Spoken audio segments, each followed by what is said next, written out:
வணக்கம் நண்பர்களே. இன்னைக்கு நிஃப்டி 50 பார்த்தீங்கன்னா, நல்ல ஒரு பாசிட்டிவ் மொமெண்டம் தான் போயிட்டுருக்கு. காலையில பார்த்தீங்கன்னா, கிட்டத்தட்ட ஒரு 150 பாயிண்ட், 160 பாயிண்ட் நல்ல ஒரு பாசிட்டிவ் மொமெண்டம்ல போயிட்டுருக்கு. இப்போ பார்த்தீங்கன்னா, கிட்டத்தட்ட ஒரு 80 பாயிண்ட், 90 பாயிண்ட்டுங்கிற ரேஞ்சில தான் இப்போதைக்கு போயிட்டுருக்கு. பாசிட்டிவ் மொமெண்டம்ல போயிட்டுருக்கு. 86 பாயிண்ட் பாசிட்டிவ்ல இருக்கு. சென்செக்ஸ் பார்த்தீங்கன்னா, 274 பாயிண்ட் பாசிட்டிவ் மொமெண்டம்ல போயிட்டுருக்கு. நிஃப்டி பேங்க் பார்த்தீங்கன்னா 11 பாயிண்ட் தான் பாசிட்டிவ்ல இருக்குது. ஐடி, ஃபார்மா, மெட்டல், எனர்ஜின்னு சொல்லி மோஸ்ட்லி எல்லாமே பார்த்தீங்கன்னா பாசிட்டிவ் மொமெண்டமில் இருக்குது. நெகட்டிவில் எது இருக்குதுன்னு பார்த்தீங்கன்னா எஃப்எம்சிஜி ஒன்று நெகட்டிவில் இருக்குது. அடுத்தது வந்து பார்த்தீங்கன்னா ஆட்டோ செக்டர் வந்து நெகட்டிவில் இருக்குது. மற்றபடி அதர் ஆல் இண்டிசஸ் வந்து பார்த்தீங்கன்னா நல்ல ஒரு பாசிட்டிவ் மொமெண்டமில் போயிட்டு இருக்குது. மிட் கேப் ஸ்மால் கேப்லாம் பார்த்தீங்கன்னா நல்ல ஒரு பாசிட்டிவ் மொமெண்டமில் போயிட்டுருக்கு. மிட் கேப் பார்த்தீங்கன்னா ஒரு 0.5% எபோவ் நல்ல ஒரு பாசிட்டிவ் மொமெண்டமில் போயிட்டுருக்கு. ஸ்மால் கேப்லாம் பார்த்தீங்கன்னா நியர் டு 1% வரைக்கும் நல்ல ஒரு பாசிட்டிவ் மொமெண்டமில் போயிட்டுருக்கு. ஸோ மோஸ்ட்லி பார்த்தீங்கன்னா இன்றைக்கி மார்க்கெட் வந்து நல்ல ஒரு பாசிட்டிவ் மொமெண்டமில் நல்லாவே போயிட்டுருக்கு. ஸோ உங்களுக்கு ஷேர்ஸு, உங்களோட போர்ட்ஃபோலியோ ஸ்டாக்ஸ் எல்லாமே பார்த்தீங்கன்னா நல்ல ஒரு பாசிட்டிவ் மொமெண்டமில் தான் போயிட்டுருக்கோம். இப்போதைக்கு ஏஷியன் மார்க்கெட் பார்த்தீங்கன்னா ஒரு மிக்சட் ட்ரேடிங்காக தான் போயிட்டுருக்கு. ஆங்ஸங் பாருங்கள் ஒரு பாசிட்டிவ் மொமெண்டமில் தான் இருக்குது. ஒரு 252 பாயிண்ட் பாசிட்டிவில் இருக்குது. தைவான் பார்த்தீங்கன்னா 124 பாயிண்ட் பாசிட்டிவில் இருக்குது. நிக்கி பார்த்தீங்கன்னா ஒரு நெகட்டிவில் இருக்குது. 214 பாயிண்ட் நெகட்டிவில் இருக்குது. யூரோப்பியன் மார்க்கெட் பார்த்தீங்கன்னா நல்ல ஒரு பாசிட்டிவ் மொமெண்டமில் தான் போயிருக்கு. கிட்டத்தட்ட ஒரு 105 point taxi, FTSC 10 point, CSC 22 பாயிண்ட்டுன்னு இருக்குது. நல்ல ஒரு பாசிட்டிவ் மொமெண்டமில் தான் போயிட்டுருக்கு. இதில் வந்து இன்னும் யூஎஸ் மார்க்கெட்டு ஓப்பன் ஆகலை. அது இன்றைக்கி நைட்டு தான் ஓப்பன் ஆகும். அதை இப்போதைக்கு பார்ப்போம் எப்படி இருக்குதுன்னு. ஸோ யூஎஸ் மார்க்கெட்டும் பார்த்தீங்கன்னா கொஞ்சம் பாசிட்டிவ் மொமெண்டமில் தான் போகிறதுக்கு அதிக பாசிபிலிட்டிஸ் இருக்குது. ஸோ பொறுத்திருந்து பார்ப்போம் மார்க்கெட் எந்த மாதிரி ரியாக்ஷன் நடக்குதுங்கிறத. அதுமாதிரி கோல்டு பார்த்தீங்கன்னா நல்ல ஒரு இல்லை அப்பில் போயிட்டே இருக்குது. இப்போதைக்கு பார்த்தீங்கன்னா இன்றைக்கி மட்டும் ஒரு 40 ரூபா ஏறி கிட்டத்தட்ட 9130 ரூபாங்கிற ரேஞ்சில் வந்திருக்கு. பிஃபோராக பார்த்தீங்கன்னா நல்ல ஒரு டவுன்ஃபால் வந்துச்சு. கிட்டத்தட்ட ஒரு 8500 8700 ரேஞ்சில் வந்தது. அதுக்கப்புறம் பார்த்தீங்கன்னா கொஞ்சமாக பவுன்ஸ் பேக் ஆகி இப்போ வந்துகிட்டே இருக்குது. இது எகெயின் 10,000 தூரத்துக்கு அதிக பாசிபிலிட்டிஸ் இருக்குது. இப்போயே பார்த்தீங்கன்னா ஜிஎஸ்டி இதெல்லாம் சேர்த்தோம்னாலே ஆல்மோஸ்ட் ஒரு 9500 9600 ரேஞ்சுக்கு வந்துடும். இது இன்னும் அதிகமாக ஏறதுக்கு பாசிபிலிட்டிஸ் இருக்குது. கோல்டை கொஞ்சம் கொஞ்சமாக கன்சிடர் பண்ணுங்கள்.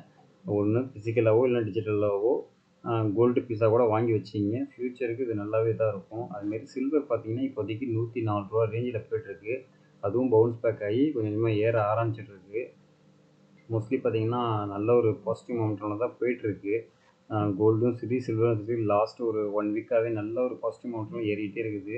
ஸோ இதை கொஞ்சம் கொஞ்சமாக ஃபிசிக்கலாகவோ டிஜிட்டலாகவோ கொஞ்சம் கொஞ்சமாக வாங்கி வச்சுக்கிட்டே இருங்க. அடுத்ததாக கோஃபர்ஜ் கம்பெனி வந்து பார்த்திங்கன்னா இப்போதைக்கு அவங்க வந்து ஸ்டாக்கை வந்து ஸ்ப்ளிட் பண்ணியிருக்காங்க. ஒரு ஷேருக்கு 5 ஷேர் கிடைக்கும் அப்படிங்கிற மாதிரி சொல்லியிருக்காங்க. இப்போ ரெக்கார்ட் டேட் வந்து பார்த்திங்கன்னா June 4 ஆல்ரெடி இதாச்சு, ஸ்ப்ளிட் ஆகிடுச்சு. இப்போதைக்கு பார்த்தீங்கன்னா கிட்டத்தட்ட ஒரு 1700 1750 ரேஞ்சில் இதாகிட்டுருக்கு, ஷேர்ஸ் போய்ட்டுருக்கு. இப்போ பார்த்தீங்கன்னா கிட்டத்தட்ட ஒரு 5000 எவ்வளோ சம்திங் இருந்துச்சு அந்த ஷேரு. இப்போ அது வந்து பார்த்திங்கன்னா அப்படியே டோட்டலாக ஸ்ப்ளிட் ஆகிடுச்சு. இது ஒரு நல்ல கம்பெனி. இது மிட் கேப் கம்பெனி தான். இது வந்து பார்த்திங்கன்னா ஐடி செக்டரில் இருக்கிறாங்க. நல்ல ஒரு கம்பெனி. ஸோ இந்த ஸ்டாக்கில் கொஞ்சம் வாட்ச் பண்ணிகிட்டே இருங்க.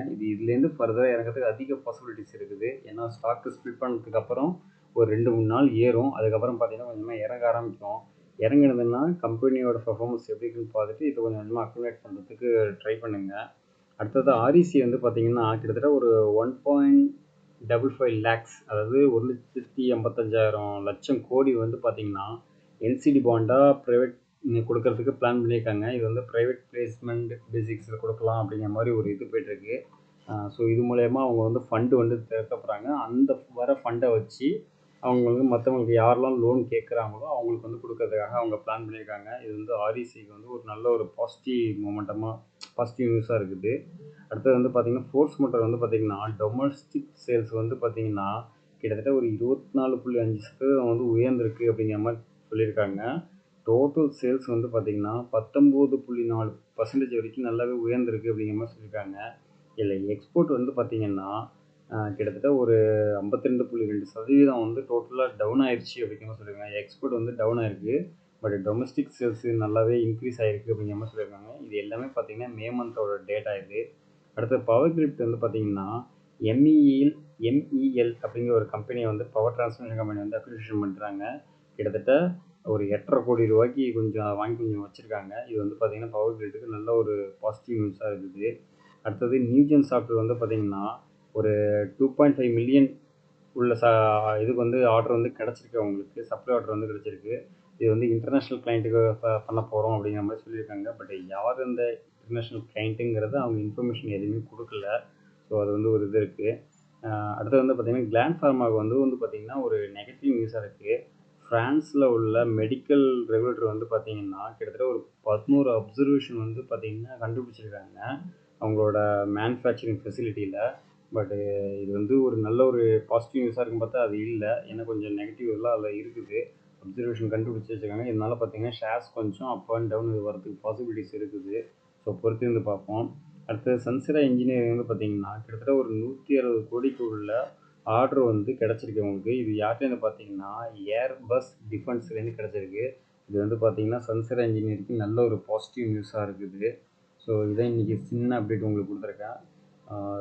இன்னைக்கு கொடுத்த இன்ஃபர்மேஷன் எல்லாமே யூஸ்ஃபுல்லாக இருக்கும்னு நினைக்கிறேன். அடுத்த இன்ஃபர்மேஷனோட அடுத்த வீடியோவில் சந்திப்போம். நன்றி நண்பர்களே.